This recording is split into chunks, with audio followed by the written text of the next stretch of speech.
الرحمن الرحيم. الفيديو ده مهم جدا لو انت معاك موبايل من خدمات جوجل وعاوز تاخد تنقل حاجاتك كلها على جوجل، ترفعها على النت على جوجل وتنساها، يعني بايميلك وباسوردك. يعني كان زمان كنت ممكن تنقل الحاجه دي على فلاشه، ترفعها على فلاشه وتنقلها وتخاف بقى بالفلاشه تضيع تبوظ اي حاجه. الحقيقه ان انا النهارده جايب لك ان انت تاخد 100 جيجا من جوجل ب 15 جنيه بس.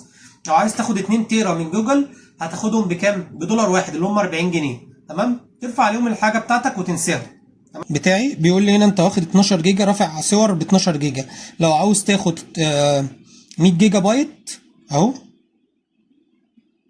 لو عايز تاخد 100 جيجا بايت هتاخدهم بكام؟ ب 15 جنيه. تمام؟ هنا بتدوس كده اهو.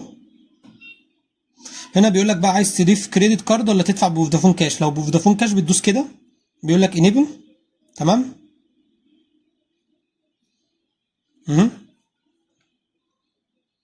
هنا بيعمل كونكت ما بين فودافون كاش اللي عندك اهو، بيعمل كونكت ما بين فودافون كاش او سبسكرايب.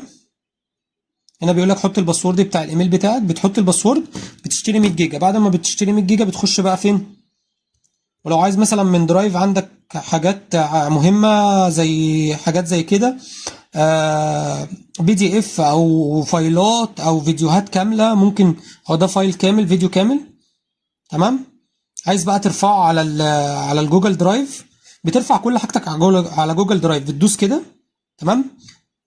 اهو تعمل اهو بويستروم. هنا بيقول لك ال 100 جيجا ب 8 جنيه، ال 200 جيجا ب 15 جنيه. البريميوم بقى اللي هي ال 2 تيرا ب 37 جنيه ونص، اللي هم يعتبر 1 دولار.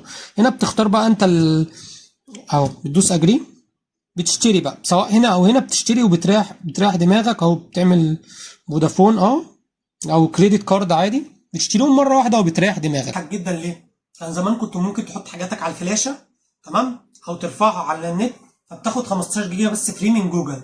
لما بتاخد 15 جيجا فري من جوجل بتخلصهم بسرعه. هنا ممكن ترفع اسامي، ممكن ترفع فيديوهات، ممكن ترفع مكالمات مسجله، ممكن ترفع صور، ممكن ترفع اي حاجه ممكن ترفعها، سواء ورق، بي دي اف، اي حاجه ممكن ترفعها.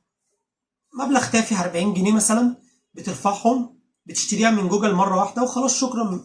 بتشتريها بترفع حاجاتك بقى كلها، بدل ما تحطها على فلاشه، بدل ما تحطها على الكمبيوتر يبقى فيه مثلا كمبيوتر يبوظ، النسخه تضرب، اي حاجه. هو ايميل واحد، جوجل بيحفظ لك حاجه بايميل وباسورد، بتفتكر الايميل وبتفتكر الباسورد وترفع عليه حاجتك كلها. لو عجبك الفيديو متنساش تحط لايك، فتابعني، ومع السلامه.